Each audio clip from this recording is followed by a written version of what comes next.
¿qué? ¿No? Eso que, oigan, vamos a cambiar completamente de tema, porque siempre hablar de turismo, ¿no? De este tipo de cosas es bonito, pero algo importante el día de hoy y que aparte va a marcar la agenda por mucho tiempo, pues es la reforma electoral. Les dije al inicio de este programa que los consejeros del Instituto Nacional Electoral habían entregado ya su propuesta de reforma electoral. Se le entregaron así a Pablo Gómez, directito en sus manos, presidente de la Comisión Presidencial.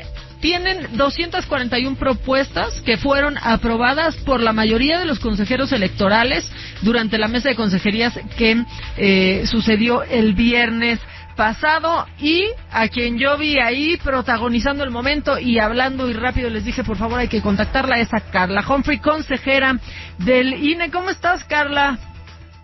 Hola, un gusto saludarte como siempre, muy feliz año. Igualmente, que creo que hay que decir eso hasta febrero, es lo que es el debate que traemos todos, ¿verdad? ¿Hasta cuándo decimos feliz año? Oye, a ver, pues un lunes movido, ¿no? Porque se entregó esta propuesta y es un tema que nos tiene a muchos con pendiente, ¿no? A unos enojados antes de tiempo y a otros, pues hasta con esperanza de que cambien las cosas para bien. Bueno, es una reunión que nosotros solicitamos, pues es una segunda reunión con esta comisión presidencial para la reforma electoral. Solicitamos vía la presidenta del INE esta reunión justamente para el día de hoy para entregar pues un documento, como bien señalas, de 241 propuestas. Las y los consejeros electorales enviamos 316 propuestas y bueno, el viernes estuvimos acordando cuáles de ellas tenían mayoría para conformar este documento y fueron estas 241. Creo que los ejes como más importantes, cuando menos que yo resaltaría, pues es la autonomía, por supuesto, de los órganos electorales, tanto por la vía presupuestal, que tengan las instituciones electorales, el Instituto Nacional Electoral, pues el presupuesto suficiente para garantizar el ejercicio y el cumplimiento de todas sus funciones y obviamente con la calidad pues que están acostumbrados las y los mexicanos. También garantías respecto de la conformación, me refiero a pues cómo se conforma el Consejo General del INE, respecto a las y los consejeros electorales. Un tema que me parece central y que también la presidenta Claudia Sheinbaum pues lo ha apuntado en diversas reformas que ha presentado ante el legislativo, la igualdad sustantiva, y aquí lo vería en dos vías respecto a la paridad de género, su cumplimiento en todos los poderes del Estado y en organismos también autónomos, y el tema también de la prevención de la violencia política contra las mujeres, que bueno, pues tenemos que desafortunadamente pues que los casos se siguen sumando, la violencia digital pues aumenta año tras año y pues tenemos que tomar distintas medidas. Otro eje de equidad, tanto respecto de financiamiento de partidos políticos, de topes de gasto, en fin, y también otro que va aparejado y que a mí me parece trascendental, que es la fiscalización, tener herramientas pues muy potentes para fiscalizar con mayor agilidad, con mayor rapidez, con mayor profundidad, inteligencia, por supuesto, artificial, procesamiento de datos, pero también sanciones a las autoridades que no nos provean la información en tiempo y forma. Los plazos de fiscalización son muy, muy breves.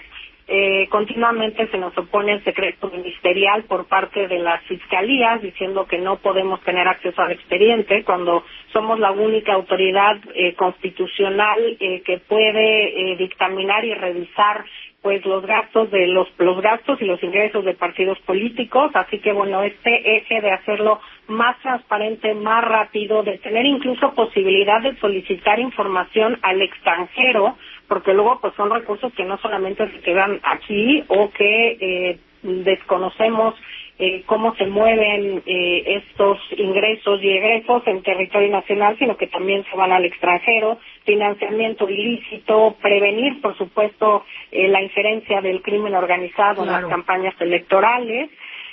Otro eje muy importante, el de innovación, y también te diría que en dos vías, tanto el voto electrónico, que puede ser voto por internet o voto en urna electrónica, pero también todas aquellas pues herramientas de las tecnologías de la información y la comunicación que pueden ayudar a abaratar costos, a tener procesos electorales también que no sean tan largos y que pueden simplificar o ayudar en diversas tareas institucionales. Aquí te hablaría, por ejemplo, incluso de esta credencial digital que pues ya estamos tramitando, pero que se tiene ya desde hace muchos años, si se puede utilizar o no en procesos electorales, listados nominales que no sean impresos, sino que puedan ser también formatos digitales, por ejemplo, ver para los distintos procesos, por ejemplo, revocación de mandato, etcétera, pues que no tengan que ser estas boletas con muchísimos requisitos, que esto encarece, por supuesto, las boletas electorales. Y pues algo que nos preocupa mucho pues es el tema también del cumplimiento de los principios rectores en materia electoral, que estos obviamente pues hay que defenderlos siempre: la autonomía, la independencia, la imparcialidad, la certeza, la transparencia, la legalidad y pues la paridad. Son principios que pues deben construir todo el andamiaje para una reforma electoral, que yo creo que, bueno, a ver, esta última reforma, gran reforma electoral, pues ya tiene casi 12 años, fue esta de 2014, que constituyó el Instituto Nacional Electoral, y creo que pues todas las leyes son perfectibles. Tenemos muchos vacíos, por ejemplo, en cómo fiscalizar redes sociales, todas estas campañas que se llevan a cabo, y que pues muchas veces, o en la mayoría de los casos, las representaciones de estas plataformas digitales ni siquiera tienen una representación legal en México, a quien podamos obligarle o solicitarle que retire determinada campaña o determinado promocional, tanto porque puede estar violentando, por ejemplo, políticamente a una mujer, o porque pues está infringiendo alguna normatividad electoral respecto de la fiscalización, por ejemplo. Claro, como X, ¿no? Que no tiene oficinas aquí, y no hay como pues ni a quién pedirle nada. Oye, tocaste un punto importante, Carla, y es la transparencia, ¿no? Porque si en esta reforma electoral se considera que hubiera menos dinero, ¿no?, para las campañas, pues tendríamos que poner mucho más atención, ¿no?, a de dónde viene el dinero más allá de lo que se dispone para una campaña, ¿no?, oficialmente. Sí, claro, a ver, la fiscalización es la columna central que garantiza la equidad en los procesos electorales, y es muy importante saber de dónde viene ese recurso, cuánto es y cómo y dónde se gasta, porque hay muchas limitaciones en de dónde pueden recibir recursos los partidos políticos, las candidaturas, cómo se deben gastar, cuáles son los montos, incluso los tiempos. ¿Cuándo pueden empezar a gastar en precampañas, en campañas, en lo que denominó el tribunal procesos políticos internos? Y creo que esto, incluso presentamos una idea de tener una base pues interinstitucional que pueda interoperar para que nosotros pudiéramos tener información en tiempo real, porque siempre tenemos que hacer oficio, solicitarlo, luego no llega completa. Entonces, pues necesitamos esa información que sabemos que se genera todos los días. Cuando nosotros hacemos una transferencia, hacemos un pago con una tarjeta, en fin, pues todo eso va dejando una huella, una trazabilidad, y nosotros lo que necesitamos es justamente esos datos, esos registros, y que ahora pues dependemos de que otras autoridades nos den acceso, pero hay que solicitarlos mediante oficio, de qué partido, de qué candidatura, de qué banco, de qué tarjeta. En fin, se hace muy complicado y muy largo poder tener acceso, y luego si vamos a la fiscalía, si nos dicen que nos niegan el acceso a las carpetas, porque dicen que nosotros no somos sujetos o no estamos dentro del procedimiento, pues claramente eso hace que el instituto no pueda tener toda la información, y las y los mexicanos tampoco tengan claridad respecto de cómo se manejan los partidos políticos y las candidaturas, y esto como elemento muy importante también para saber por quién votar. Pues sí, ahora, ¿confías en que se van a tomar en cuenta estas propuestas? ¿Qué apertura has visto por parte de Pablo Gómez?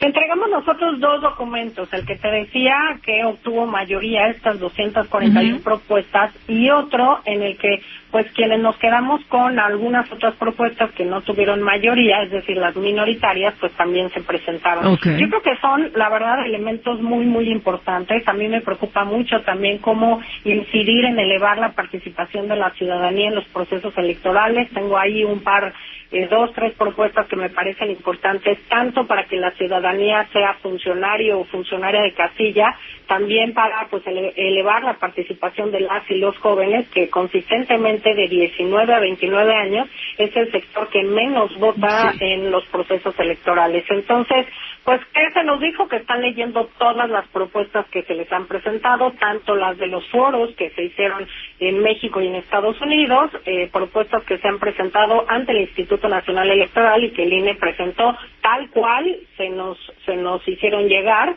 Y bueno, estas que no son documentos muy amplios, pero creo que son importantes porque son técnicamente muy claros de, pues, quienes operamos la normativa electoral, que somos el Instituto Nacional Electoral.